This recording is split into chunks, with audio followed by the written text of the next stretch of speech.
Pleasant day, everyone.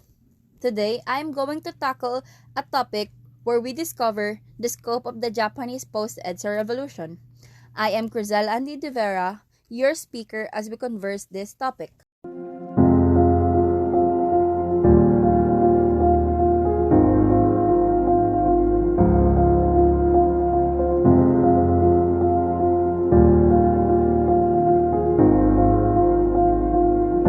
Japan occupied the Philippines for over 3 years until the surrender of Japan. A highly effective guerrilla campaign by the Philippines resistance forces controlled 60% of the islands, mostly jungle and mountain areas. MacArthur supplied them by submarine and sent reinforcements and officers. Filipinos loyal to the United States, partly because of the Americans' guarantee of independence, and also because of the Japanese expressed large numbers of Filipinos into work details and even put young Filipino women into brothel. Japanese troops attacked the islands in many places and launched a pincher drive on Manila. Aerial bombardment was followed by landings of ground troops in Luzon. The defending Philippines and United States troops were under the command of General Douglas MacArthur. The Japanese influence. During the Japanese occupation of the Philippines during World War II, the Japanese influenced the government in the Philippines by enforcing a strict curfew, adding Japanese currency, institution a military government, and reducing neighborhood and government system by half. The occupation also cost the lives of over 1 million people in the Philippines.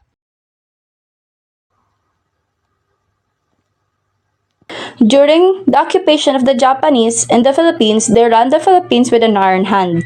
They instilled fear, declared martial law, they imposed curfew, they ordered that anyone who opposed them or even those who were just accused of going against the Japanese were punished and killed. Singing of the national anthem and raising of the national flag was prohibited. Use of radios and transmitter was also prohibited. Political parties, election, and public assemblies were put into a halt. School printing presses, telegraph, and radio stations were closed down. Everything was controlled by the Japanese.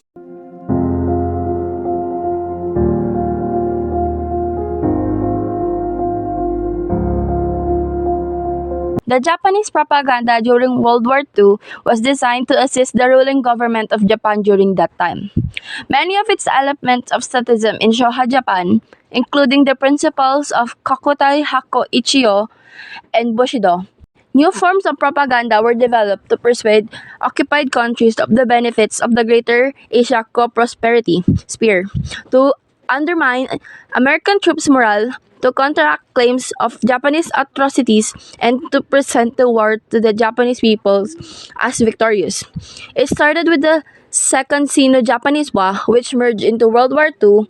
It used a large variety of media to send its message. Headed by the triumvirate of former Revolutionary General Atimio Ricarte, Pio Duran, and the former Sacadilista movement founder Benigno Ramos, the Makapili came into existence after the Japanese started to conscript Filipinos to augment their military forces. However, its members became feared not because of their fighting prowess, but because of their treacherous behavior, which includes spying and selling out their own people. Whenever a village or a town was suspected of guerrilla activities, the Japanese would round up the resident and then let the Makapili member, who covered their faces with bamboo baskets except for their eyes, point out he suspected guerrillas or their sympathizer. In this way, many Filipinos, including the innocent ones, were dragged off by the Japanese to be tortured and executed. The Second Philippine Republic. On September 20, 1943, the Kalibupi, under the leadership of its Director General, Benigno Aquino Sr., held a party convention to elect 54 members of National Assembly. The assembly was actually made up to 108 members, but half of this number was composed of incumbent governors and city mayors. Jose P. Laurel was elected as President of the Second Republic. The First Republic was Aguinaldo's Malolos Republic, and both Benigno Aquino Sr. and Ramon Avicenna as Vice Presidents. The new republic was inaugurated on October 14, 1943, on the front step of Legislative Building in Manila. Calibapi soon claimed a membership that ran into hundreds of thousands.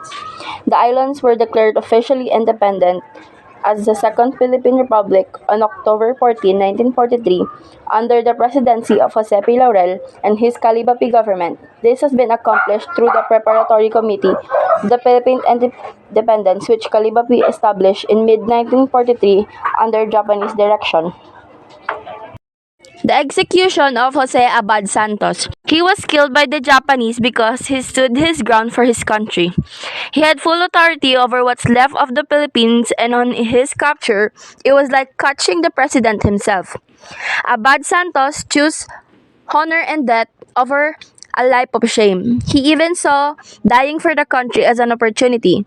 Such was his patriotism, such was his heroism during those times of war. Just like our national hero, Jose Rizal, he was calm upon receiving the news until the end. The independence of the Philippines from the U.S. September 14, 1945, the Japanese officially surrendered to the U.S. The U.S. granted independence to the Philippines in according to the Philippines Independence Act, aka Tidings-McDuffin Act. The same day, the U.S. and the Philippines representatives signed a Treaty of General Relation between the Philippines and the U.S., recognizing our independence and the relinquishment of American sovereignty over the Philippine Islands. Not to be confused by the independence of the Philippines from Spain on June 12, 1698, which is the official Independence Day of the Philippines, whereas the Philippines' independence from the U.S. was changed to Philippine Republic Day by the President Macapagal. The rise of Hukbalahap. The Hukbalahap or the Hukbo ng Bayan Laban sa Hapon was a Filipino communist-led guerrilla movement that are formed by Filipino farmers in Central Luzon.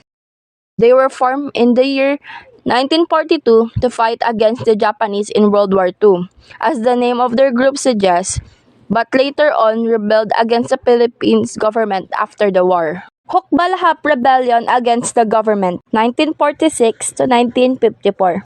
After the U.S. giving the Philippines its independence, as mentioned earlier, the Philippines got their own government, legislative, executive, and judicial. With the fact the Hukbalahap cannot continue to have weapons, but Hukbalahap refused to surrender them, thus making them rebels on the state. The Hukbalahap got defeated after a series of reforms and military victory by Ramon Magsaysay, who is known as the 7th President of the Philippines. Luis Taruk, Hukbalahap founder/leader, surrendered and was imprisoned for 15 years. The Fourth Republic in the Philippines. 1965, as the 10th President, Ferdinand Marcos Sr., earliest initiate was to expand the Philippines military and significantly increase the military budget of the Armed Forces of the Philippines, letting them involved in civil projects such as constructions of schools. Vietnam Aid Law. In the Vietnam War, the Philippines was an ally to South Vietnam against North Vietnam. The country was divided into two, being North Vietnam as the communist part. The involvement of the Philippines in the war was Magsaysay sending medics in South Vietnam to humanitarian aids in 1954. In July 1964, Major General Nguyen Cant, a South Vietnam officer, asked the Philippines for aid, and in response, President Diosdado Macapagal sent the first Philippine contingent. As of June 1966, 73 Filipinos were involved in war effort against North Vietnam. Macapagal then requested a second contingent to fulfill South Vietnam's request, but the Congress was not able to send. When Macapagal was replaced by Ferdinand Marcos Sr., he was not in favor of sending the second contingent but was partially convinced by the U.S. to send, but only to provide humanitarian aid. Martial law. Martial law in the Philippines usually refers to the martial law declared on September 21, 1972 by then President Ferdinand Marcos. That declaration marked the beginning of authoritarian rule in the country, which lasted until 1981. Ferdinand Marcos declared martial law under Proclamation Number 1081, citing the alleged threat of communist insurgency and civil unrest as justification for his action. During this period, the government had extensive powers, including suspecting civil rights and suppressing political opposition. The media was heavily censored and political opponents were arrested and detained. Martial law allowed Marcos to consolidate power and he ruled as a dictator for nearly a decade. Ferdinand Marcos was removed from power and democracy was not restored in the Philippines until the 1986 People Power Revolution, a peaceful civilian-led uprising.